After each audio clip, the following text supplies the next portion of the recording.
What we're going to talk about today, or what I'm going to talk to you guys a little bit about, is something called dialogical education, or dialogical education. I guess in Hebrew we have a hard gimel. But basically, I'm here on Shlichut.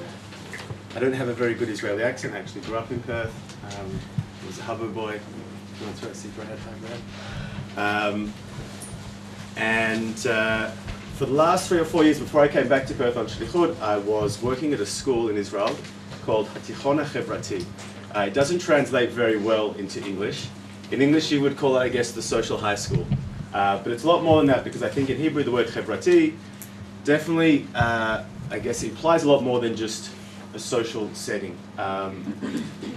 What we'll look at is some of the examples. I mean, we basically built a school, or we changed a pre-existing school. It used to be called Beit Sefer de Shanim, which was named after a factory which had existed next to it, Kiryat Ata in Israel.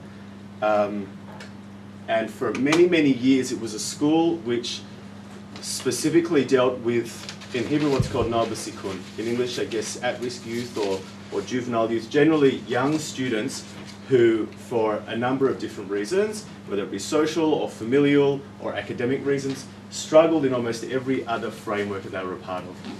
For a lot of the way it worked in Israel is, in every council or in every sort of city regional council, if students couldn't find places to go, they would go, there's an education officer, and they would recommend that they would go to one of the schools. And the last school, not the last school I would recommend, but the last recommendation a student might receive if they were struggling in every other framework, before being sent to a personal social worker, was the school that we worked in. I'm going to explain basically, about 2 years ago we went through a process of changing it from that school, which was solely for at-risk youth, to a school which was open but based on dialogical education. I'll start, I guess, with, we made this, this is a promo. It's in Hebrew but it has subtitles. I'm not sure how big they are, but hopefully those who can understand the Hebrew will get it. It's not such difficult Hebrew, but the subtitles are here as well. And we'll take it from here. This was basically, we had a video that went around YouTube. Obviously it was aimed at young people, so you can see the style, but it goes, you can also see from here, when I start talking about the actual pedagogy of education, what kind of student, or what kind of also family, it wasn't just students but parents, we were looking to be engaged with the school.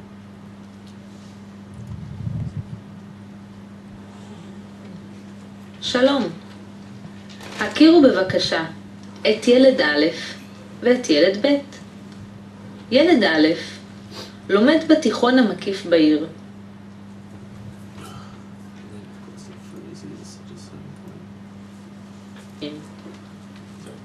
ילד ב' לומד בתיכון החברתי עם עוד 100 חברים. ילד א' לומד בכיתה עם עוד 35 תלמידים. מזהים אותו? זהו בפינה מאחור. ילד ב' לומד בנבחרת של 20 תלמידים. קבוצה שלכולם בה אכפת אחד מהשני. לילד א' יש מחנכת אחת. היא כל כך עסוקה, היא לא דיברה איתו אפילו פעם אחת. זו לא אשמתה, היא פוגשת אותו רק פעם בשבוע לשיעור חברה. לילד ב' יש 2 מחנכים בכיתה. אחד מהם הוא חונך אישי, המלווה אותו לאורך 3 שנים. מכיר אותו לעומק ומסייע לו להגשים את דרכו הייחודית בחיים.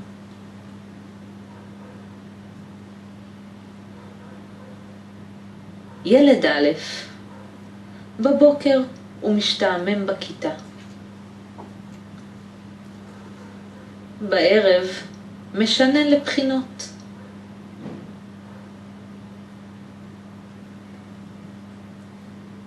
ילד ב' לומד באופן חווייתי ויצירתי, עם פרויקטים גדולים ומשמעותיים. ילד א' חי בתחרות אין סופית של ציונים. כל הזמן מודדים אותו.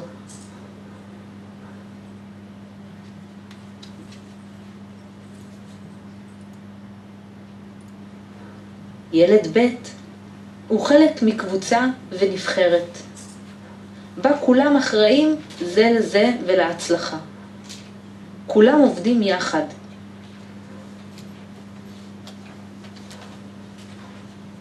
ילד א' יכול לבחור בין אופציות מצומצמות הקיימות בתוך המסגרת. ילד ב' הוא קובע את האופציות והוא שותף ליצירת המסגרת.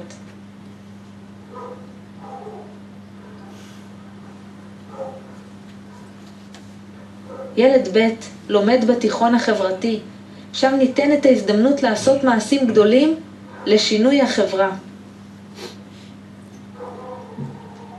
התיכון החברתי, שותפים שלך לדברים גדולים. ההרשמה בעיצומה.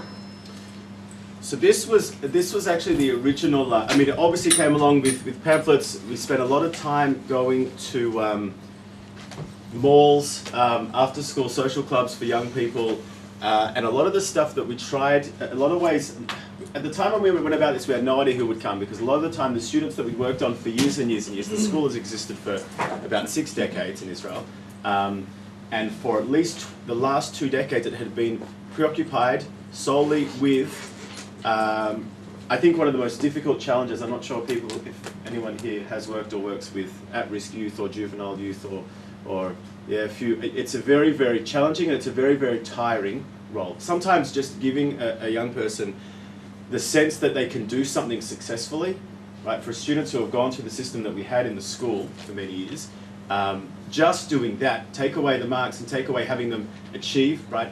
Having them have a sense of achievement, just to understand they actually can successfully learn an amount of content, right, or a process or something, is very, very tiring. We didn't know exactly who would come.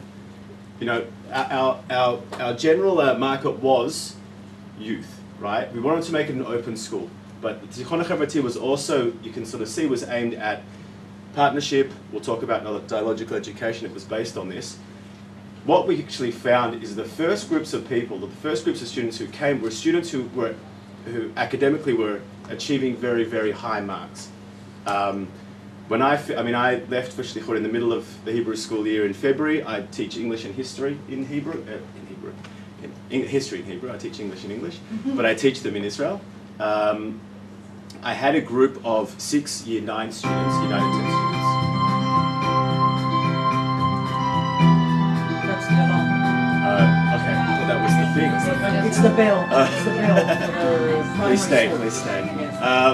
It's very soothing. I guess when you know it's coming on, it's very soothing. You know it's in your life.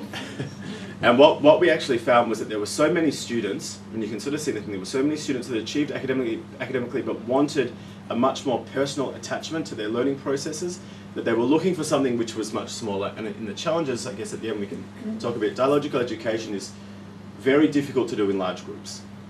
Very, very difficult. So we'll look at what is dialogical education. In its most basic form, dialogical education shifts the focus of education from what the teacher says to what the learner does, from learner passivity to learners as active participants in the dialogue that leads to learning. I think, and I've worked in formal frameworks and I've worked in informal frameworks, and I don't think it's just black and white. I think there's a huge range in between, and there's schools which have, I think, more responsibility laid on students in regards to their own learning outside of, I guess, the academic system. And there's schools that have less, right? There's schools that are much more, I guess, what you would call frontal teaching.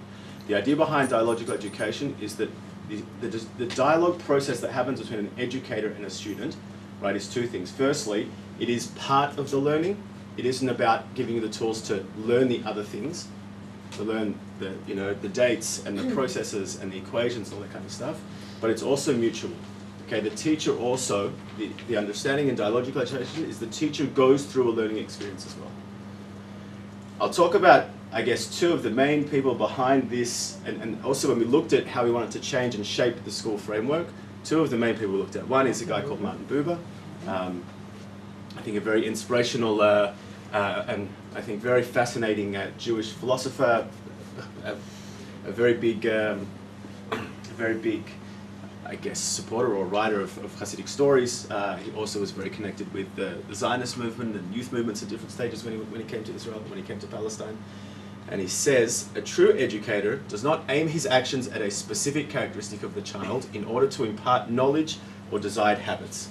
His purpose is, time and time again, the child as a whole, the complete person, not just as he appears before the educator in the present, but also at his potential state. Okay, so Buber basically says when you are educating a child, or when you are educating a young person, or any process of education in life, your goal is not to deal with a specific element of his. Your goal is to deal with him as a whole and how what you're teaching ensures his growth as a whole person. The other person, I guess, this is Paulo Freire, one of the hardest surnames to pronounce it in here. It's always hard with the ratios. Freire, in his Pedagogy of the Oppressed, I guess one of the most well-known and well-read educational books of educational pedagogy, says that education either functions as an instrument which is used to facilitate integration of the younger generation into the logic of the present system and bring about conformity, or it becomes the practice of freedom, the means by which men and women deal critically and creatively with reality and discover how to participate in the transformation of their world. Sometimes, I find there are students and I'm also involved in youth movements, which is also sometimes there's an image that when you get to a certain age, you get to be an adult and be a real partner in the world. Dialogical education works on a premise that the young person is an active subject in the world. They are part of shaping the present and the future of the society in which they live. Okay, so what Freire basically says is he says, if you are educating without an understanding that the young person is going through a shaping process now and is being part of society as it is, and you are only conforming him to, I think now young people, if you look at the rates of people who get university degrees and immediately walk into jobs, it is now much less of a secured guarantee than it was 10 or 20 years ago. Now that idea that what young people are going through where they're told if they just study hard and do very well and academically succeed, then they'll succeed automatically in the labour market, is less true statistically than it was a decade or two ago. On to the tachlis part, what it's all about. Because it's also very easy to talk about in theory, and that's what we did for a long time. For about 18 months we spoke about it in theory. How do we create a school that does these things? We'll look at the kind of things we did. The most important element of dialogical education is the educator and the chanich relation. There are, specifically and intentionally, I wrote those words. You can write teacher-student. You can write. A chanich is a word that doesn't really relate, or doesn't really translate. I guess educatee, a subject. It's definitely a student. It's not the same word. It's a word that very much relates to youth movements. At the school that I was part of, about 80% of the staff were graduates of youth movements in Israel. Okay, so it was also obviously something which they'd gone through a learning process in a youth movement, had graduated. All of them were in their 30s, some of them in their early 40s, and were bringing that same pedagogy they'd gone through in the youth movement into the formal academic system. Dialogue-based learning, we'll talk a little bit about, as I said before, where the dialogue and the discussion and the interaction you have is part of the learning. Personal connection and demand, which isn't just about saying that you have, it isn't demanding of a student that you have to fulfill a certain task because they're supposed to, because that's how they get good grades. It's also because for the teacher you can lay expectations, personal expectations, which come through a relationship with that student. Right, the want for him to succeed, not because he's another statistic or she's another number or because they might do well in the future, because you see potential in them. Right? You see that they can succeed if they're challenged and pushed and supported in a certain way by an adult figure in their life. What we found with the previous students, when we had just the at-risk youth and we would deal with them in the same way, a lot of time they would reject, I think for a lot of them solely because the only person they had, for a lot of them including their family, the only person they had in their life who really challenged from a place of support and cared about that was their teachers, was their educators at the school. And it was something which was very hard for them to reject because they'd been, manipulated or they'd been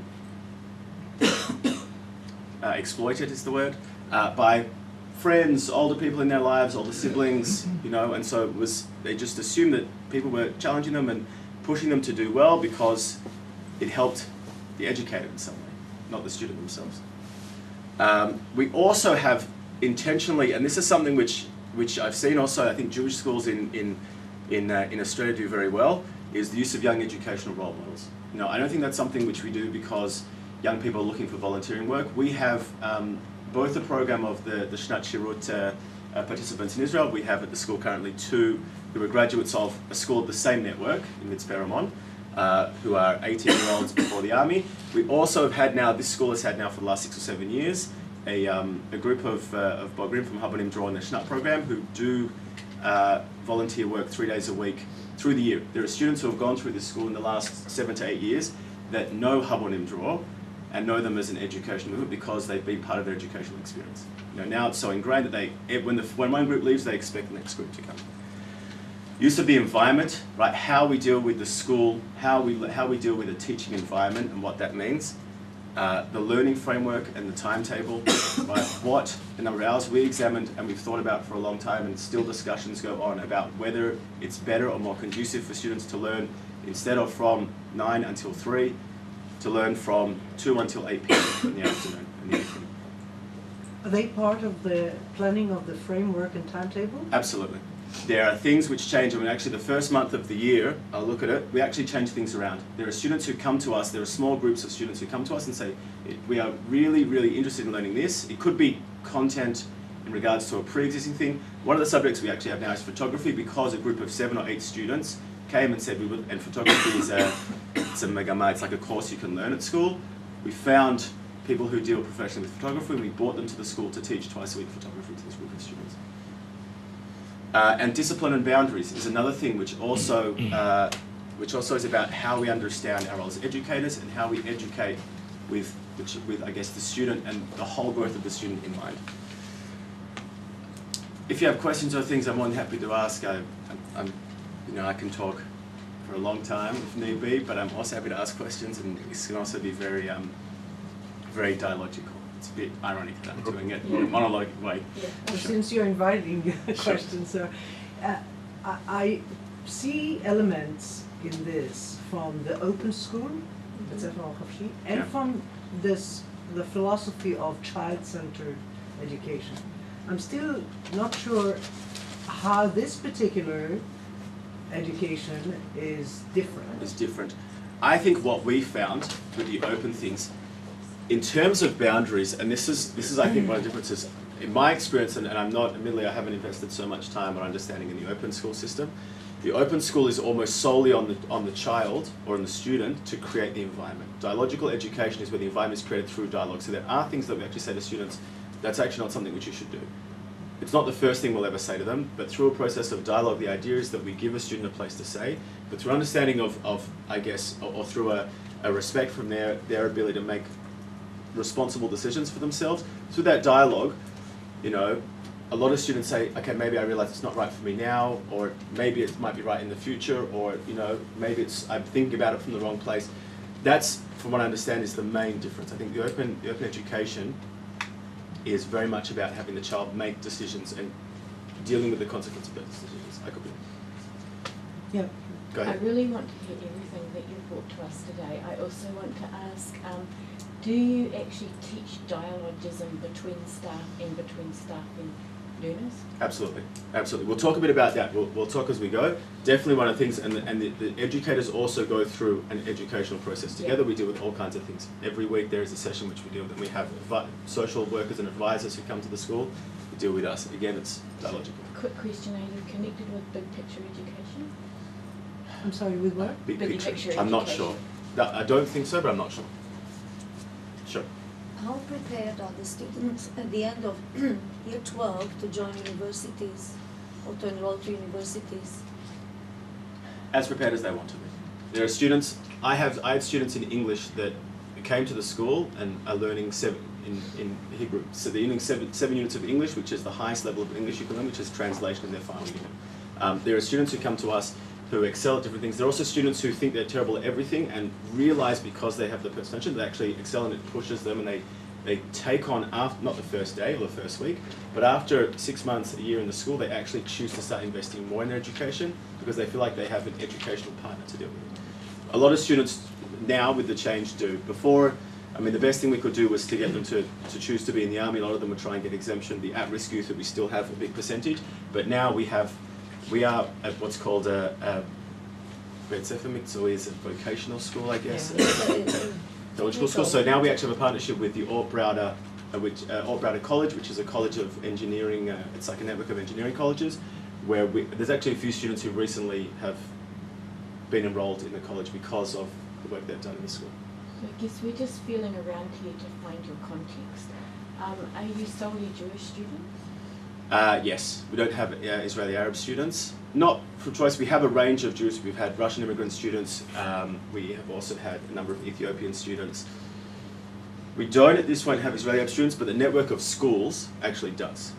This is part of a network of schools called Dror Beitei Chinuch, the Dror schools of houses of education. I'll go, I guess, into it a little bit more. And I'll look into some of those things we looked at in a bit more in depth. The student-teacher relations. An understanding of the educator's role in the classroom. I think in a lot of ways in education, a teacher can understand, and sometimes it is their sole role is the academic achievement, the academic success or failure of their students. At the school, we also consciously and intentionally make the social and the mental welfare of the students, and those things intermingle. You know, when a student is going through a difficult time in life, it will inadvertently affect their learning. And an educator, right, in dialogical education, that is the point of the educator. It's not something which the educator has to try and force their way through. That's also part of the educational process. It's not separate. It's not something which a student deals with outside of school hours and deals with their academic framework in the school hours. One of the things that came up in the the video, you know, in Israel you have this thing called a mechanech or a mechanechet. You have a personal educator.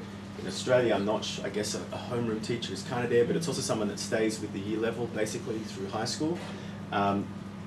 In a majority, especially the largest schools in Israel, they have generally one for between 25 maybe to 35 or even 40 students.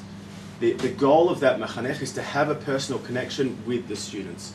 So if you have, you know, I'm not a mechanech, we have mechanchim, 2 of them for every group. But if I have difficulties with the students, then those are the people that deal, because I teach specific content, those are the people that deal with the student on the personal level, right? So often with me, sometimes by themselves, right?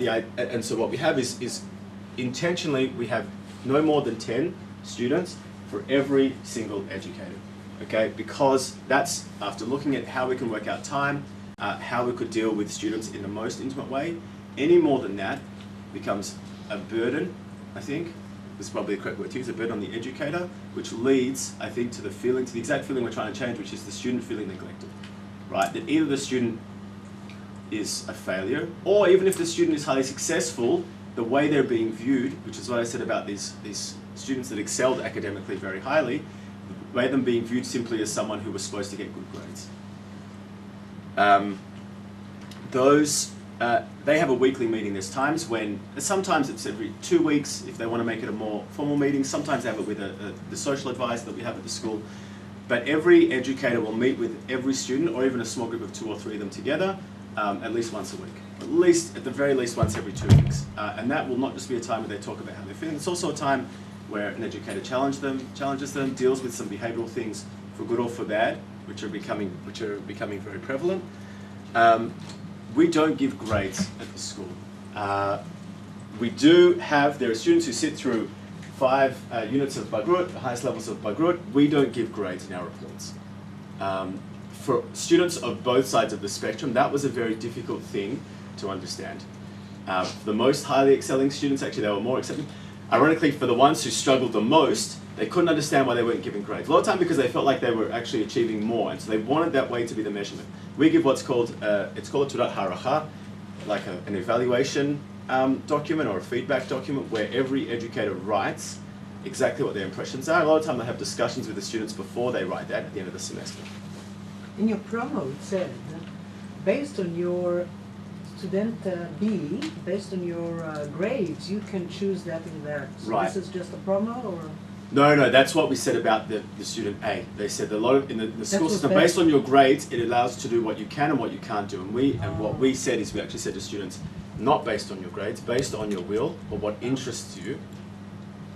We'll open those things to students. Sometimes for students it becomes difficult, you know, and we'll deal with that as we go. But the idea is we also give students the place, you know, when a student gets to 10th or 11th grade and realizes they can't do this or that because of, they haven't done it before, their grades weren't high enough, we try and facilitate an ability for them to be able to do those things. And there's ways they can. You know, the education ministry in Israel doesn't negate those things immediately. They can do that. It's just a question of how to deal with it, and whether it's, you know, for the teacher in a normal school will invest enough in the student to push them to I guess, be successful. You know, and So also feel obviously successful. your ministry doesn't dictate giving grades. Like in Australia, we have an expectation that we have to meet requirements. Yeah, So yeah. that's- It's do a you very get fine around line. that? We do have to give grades in certain ways, and there are ways that we measure certain things. We also have, in Israel also works through the local council as well. They're also an intermediary. So we have a very strong relationship with the educational office of the Council of Kiryat Bialik and Kiryat Ata. So what we actually, they understand the school, and they're the same people that send students to our school. The students are looking for a framework which fits them. So for us, there's also an understanding which is mutual about why they've got to be able to give something in order to be able to have that option for students who are looking for that kind of education. So there is also ways to combine it. In New Zealand, we also have, like you have compulsory measurement and evaluation and reporting. But there are also schools that do something like this. So you are not private school, are you? No, this is a government school. It's an open school, not private funded. This is absolutely 100% recognised by the government So ministry, is there the a education ministry. auditioning to get to your school, or anyone who wants? Anyone who wants can come. Okay. And I said the last thing, the young educators. Principally, we have young educators who are also role models. You know, for us, I think the Hubba guys that come and international educators who come, for young students, it's all the time the first time they don't have family overseas, the first time they meet the Jews of the diaspora. It can be a very enriching experience for them and for the Hubba guys. How do you select the students that come? There's a big demand, I believe, for this school. It's the first year. At the moment, this school has about 50 enrolled students. It's gone up a bit. The coming year, I think that will go up to about 65. It's hard because the idea, rather than take on, the size of some of the big schools, the Ord network of schools, which has 1,500, 2,000 students in every school, the idea is, instead of raising it to those numbers, the school physically can't take those numbers, would be to open more of those small schools. I think the idea, and this is one of the challenges of dialogical education, the more it is in demand, the more difficult it becomes to facilitate the personal element, which is the main characteristic of the education system. I'll say a bit about the environment.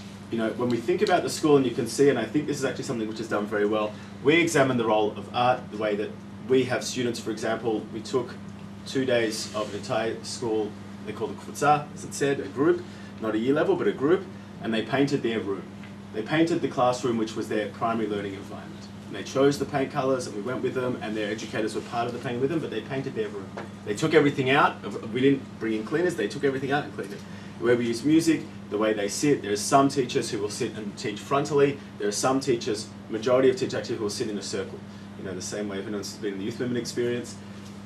It's strange in the youth movement experience to have frontal learning. And we also use the outside. We have a reading room, which often is also used for learning. We have an art room, which isn't just used for art. Sometimes I also teach English there, because I think there's also an environment that creates. For every student, when you bring them into a different environment, it shapes their learning in a small way.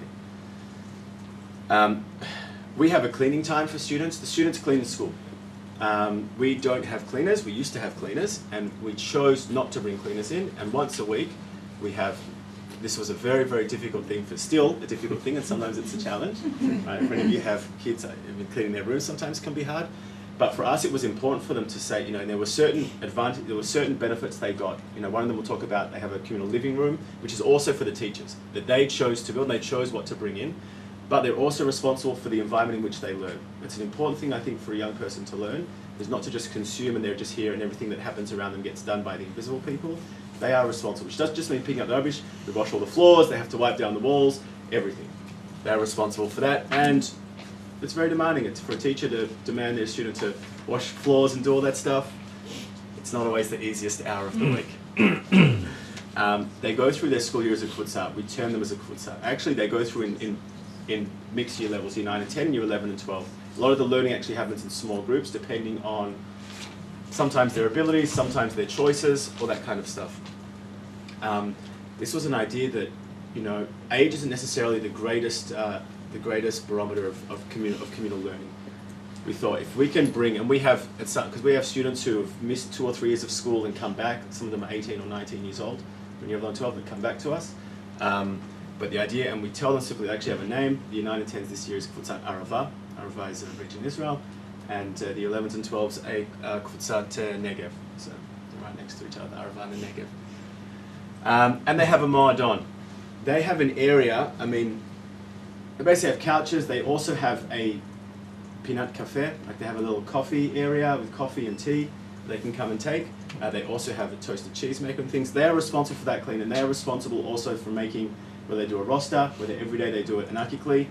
They know that, that they're responsible for the way this room looks, and teachers also use this room. Sometimes we use the room for teaching as well. So just to backtrack for a few seconds about the kfitza, so that's the whole range of ages within your environment, and they travel through together, and so the top leaves and then renewals Absolutely. come in. In some things they split up. For example, in English it's generally by level. There are a few other things, but when they do their collective stuff, they do it together as those kvutzot. When they go on hikes, they do it together. All that kind of stuff. The and classes are divided by age group, no level, how?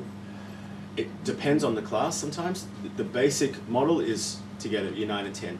So, for example, when exams, we do the exams of the Education Ministry. When they come, obviously they know it's changed, and they know that the academic system relates to them in a slightly different way. But I think that what we try and do is we say, but also when you're learning, because I think we try and give them tools for learning for life, right, for understanding and equipment to always wanting to learn and grow, then we're saying to them, the idea, and I think it's something sometimes when you learn at university or even beyond, that learning doesn't have to be with people who are in and around your year level. You can learn a lot and you can give a lot to people who are a year or two older, a year or two younger, which for a teenager is sometimes like a, you know, a cataclysmic thing that they never thought could happen. That a 13-year-old or a 14-year-old could sit with a 16-year-old and they could talk about history together. And we do Kabbalat Shabbat. It's something which, the way we end the week, they also cook chalot. We have a cooking class. They create their Shabbat services, small Kabbalat Shabbat services on a Thursday evening. I'll go through, I'll try not to rush it, but I'll try and get to the video at the end which shows about where we are today, which is about 6 minutes long or so. In terms of the framework, we got rid of the school bell. It was a huge change, and again, it was the students who struggled the most in academic frameworks that demanded it the most. They said the biggest problem with this school is there's no school bells. How do we know how long to sit for? How do we know when we're supposed to come? They know. We have a framework, and I'll show you it very briefly, but the goal is that we don't want a child or a student to understand their commitment in a classroom, that it starts when a bell rings and it ends when a bell finishes. If a student needs a break, and we have usually an hour-and-a-half classes, then we give them a break. If we feel they need a break, we'll tell them that we're going to have a break. If we want to start earlier, we'll say, look, I want to bring you guys in early because we'll start and they'll come. If we want to go beyond the bell time, then most of the time they'll stay. If they're engaged in the learning, we want the learning environment to be what dictates and not the timetable. You know. We have a balance of core academic subjects. We'll see the thing, we teach history, maths, sciences, robotics, computing, photography. We also teach Hebrew, we teach English, that stuff. We also teach yoga, not acrobatics, acrobalance, I think it's called. You can see here they're doing it and they're pretty good at it. I'm not so flexible these days. But we also teach, we offer photography, we do cooking. And if a student comes to us and wants to learn, we also do music as well. It's one of the things we're also having young people who are musical are really, really influential in a young person's life, and they want to learn guitar. And again, you know, for a student who might be challenged in every academic thing, to be good at art, right, or to realise that they can be very artistic or can play guitar, is a very, very enriching tool in general in their learning experience. All of the things we submit are project-based. So we do the things which are both creative, right? They're mainly not about an expression of the retainment of knowledge and facts, but are much more about their relation to a subject. I'll give you a very short example. We looked last year at the American Civil Rights Movement in history, and so we spoke to them a lot about what a dream is, how do they shape a dream, what their dream is. They came up with speeches they gave, and so, you know, and some of them were students who, I mean, I worked with an Ethiopian student who came from a very difficult background, and he sort of said his dream was to have a 24-hour kiosk. That was his dream. 24-hour open kiosk. And I said, why is that your dream? He said, oh, because it's good money and because you get to meet people, you know. And talking with them about what they want to do and how they do that and things. So for young people, no one's ever really asked them in the school framework. We also do them as a group. The idea is that they go through learning together, not against each other, but together. We also have a student council.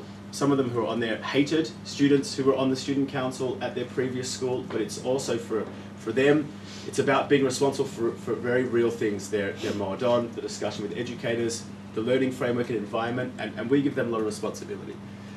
And we do a lot with the wider community.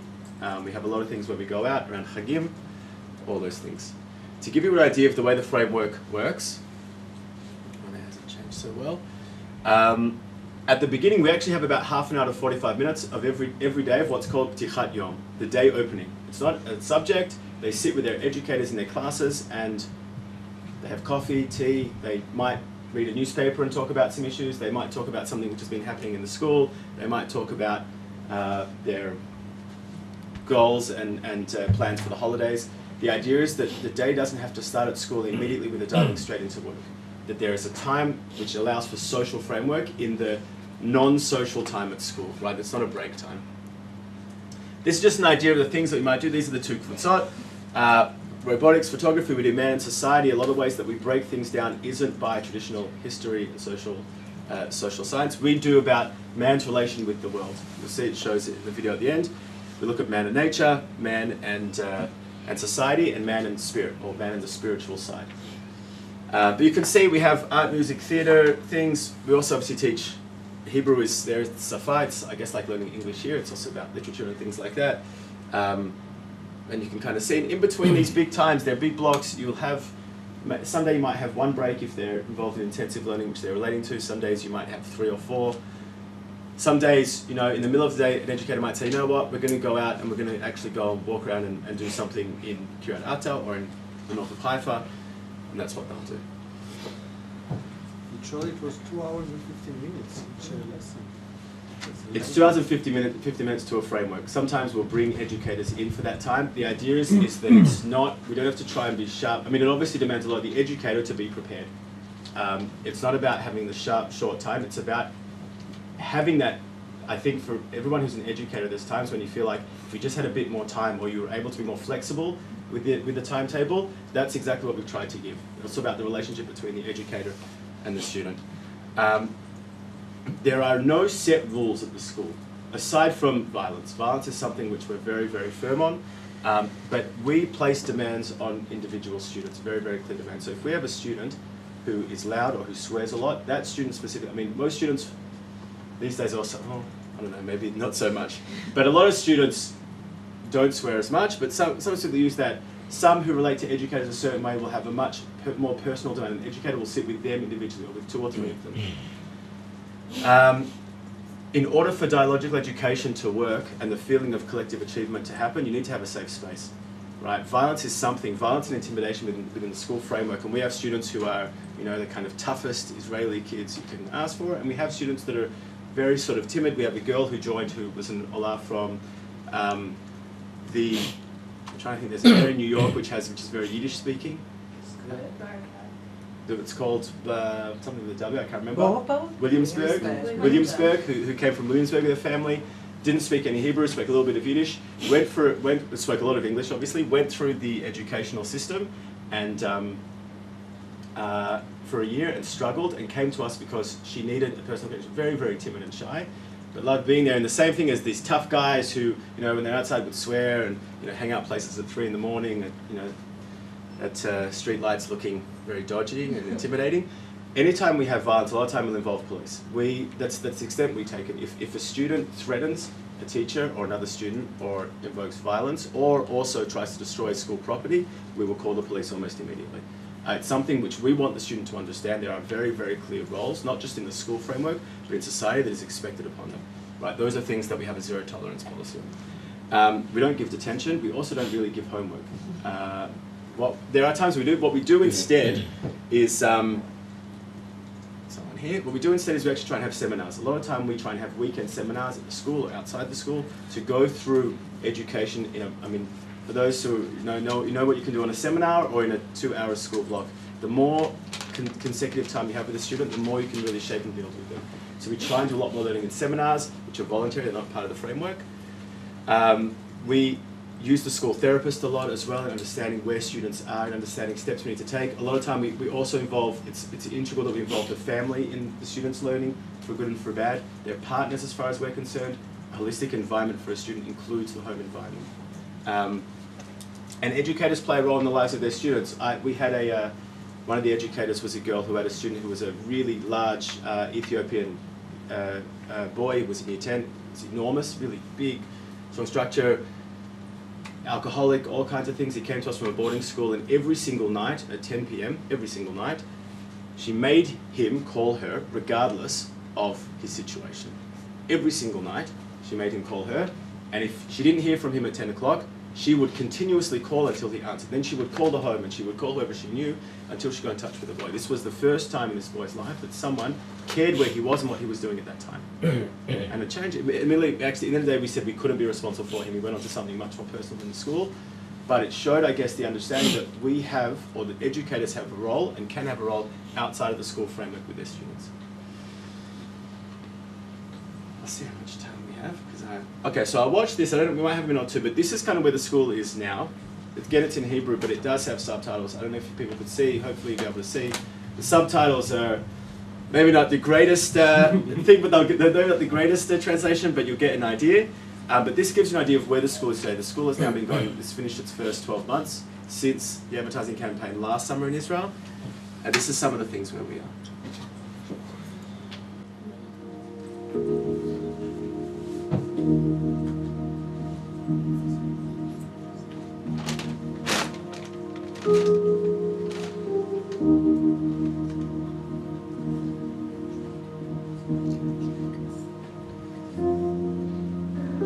מגע חינוכי משמעו פעולת גומלין אמיתית, שיחה אמיתית, ששני הצדדים שותפים בשותפות אמת, אלא שהמורה מנהלה ומסדרה כשהוא נכנס בה בכל אישיותו שלו, במישרין ובלי כל יצורים, והוא מה שקראתי בשם העיקרון הדיאלוגי בחינוך. אני מאמינה שאין בן אדם שאין לו את הדבר הייחודי שהוא מביא. כל בן אדם הוא שונה, ולכל אחד יש את המשהו השונה שלו ואת המשהו הייחודי שלו. כדי לפגוש את זה באמת, אי אפשר לפגוש את זה דרך מבחנים, ציונים, דרך הספק של חומר. כדי לפגוש את זה באמת צריך לבוא פתוחים במפגש, צריך להקשיב, צריך לפקוח עיניים, צריך להתבונן בבן אדם, ולתת לו להיות מי שהוא באמת. אתה יודע, זה לא כזה פשוט. ילדים באים בבוקר לבית ספר, הם באים לבושים בהרבה מסכות ובהרבה הגנות, שהחברה מלמדת אותם שהם צריכים לשים על עצמם. ובעצם מה שקורה במפגש זה שלאט לאט מקלפים את השכבות האלה ומקלפים את המסכות ושמים אותם בצד, ואז מדברים באמת על מי שאני, ואז נחשפים כל מיני דברים שלפעמים אפילו ההורים של הילד לא ידעו שקיימים בו. כל מיני דברים חבויים, ייחודיים, שבעצם שם מתרחשת הלמידה. זאת הלמידה המשמעותית ביותר, שזה נובע מתוך תפיסה מאוד עמוקה בשוויון ערך האדם, מתוך אמונה בשוויון ערך האדם. יכול להגיע לכאן חניך בבוקר, וכמו כל אחד, שיהיה לו יום לא טוב, ואם הוא יושב על ספסל ורק ניצק עליו להיכנס לשיעור, זה לא מכיל את מה עובר עליו. לקחנו את עולמות התוכן, לקחנו את תחומי הדעת שמוכרים במשרד החינוך, את ההיסטוריה, את האזרחות, את הספרות, את המדעים, וחילקנו אותם למין 3 אשכולות חדשים, שבעצם לא חדשים, גם הם סך הכל נגזרים מתפיסה בולגריאנית. ואנחנו בעצם מחלקים את הלימודים פה לאדם וטבע, אדם ואדם או אדם וחברה, ואדם ורוח.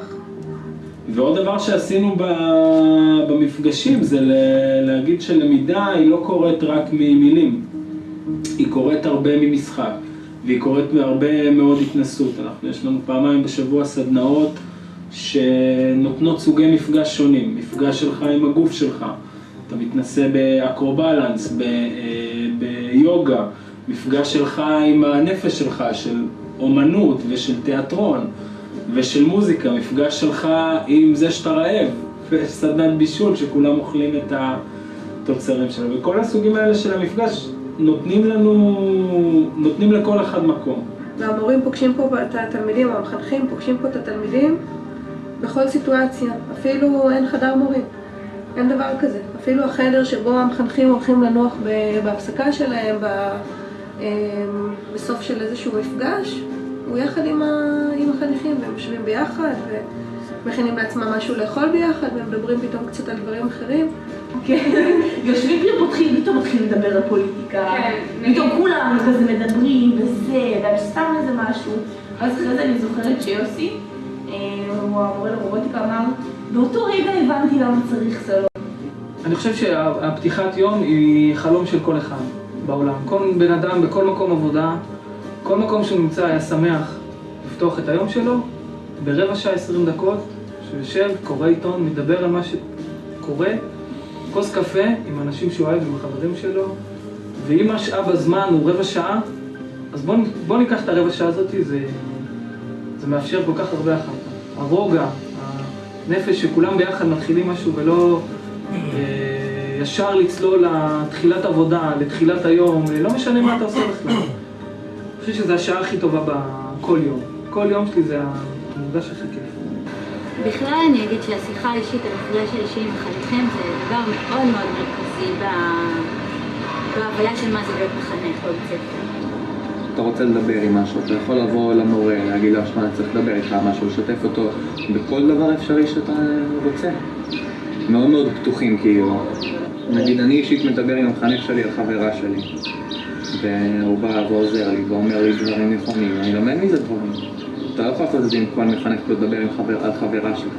וזה שלוב במערכת שעות בכל מיני אופנים. גם יש לכל מחנך זמנים פנויים במהלך היום, במהלך השבוע, שהוא יודע שהוא מקדיש אותם בדרך כלל לשיחה אישית למפגש אישי. כיתה זה לא כאילו המקום היחידי שאנחנו לומדים בו, נגיד אין לנו כוח להיכנס לכיתה, אז אנחנו לומדים לפעמים בדשא. כאילו יושבים בדשא ולומדים, או שאנחנו לומדים בסלון. ויושבים בחוץ, מביאים את הכיסאות או מביאים מחצלת ומעבירים את אותו תוכן שהיינו מעבירים בכיתה בחוץ. זה משחרר את הגוף, אפשר לנשום, אפשר להישען אחד על השני, יושבים יותר קרוב. זה כבר מייצר אווירה אחרת. וכשעושים את זה במגוון, שלפעמים אתה בכיתה ולפעמים אתה בחדר קריאה ולפעמים אתה יושב בסלון ולפעמים אתה יושב בחוץ, אז זה מאפשר ללמידה להיות יותר חיה. ומגלים שהם אוהבים ללמוד, מגלים שללמוד זה לא דבר רע, מגלים פתאום את הסקרנות מחדש, מגלים שפתאום בחירה זה דבר שהוא מעורר אותך.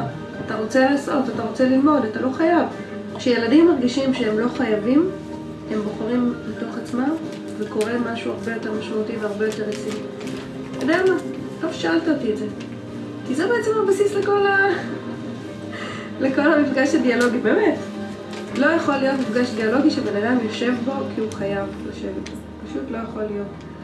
וזה מורכב, כי אנחנו באמת בית ספר. אנחנו לא פעילות של אחר הצהריים, אנחנו לא פעילות בלתי פורמלית.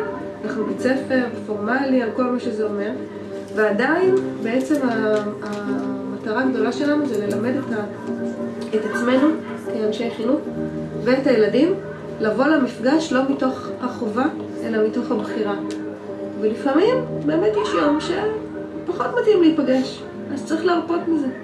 רוב הימים, ובאמת זה בדיוק העניין של האמונה באדם, רוב הימים בני אדם כשנותנים להם את הקרקע לזה, כשנותנים להם את הבמה, הם כן בוחרים להיות במצב של יצירה ושל עבודה ושל עשייה, של דברים חדשים. הם פחות ישבו על הספסל ולא יעשו כלום, למרות שזה מה שנותנים לחשוב על בני נוער בדרך כלל.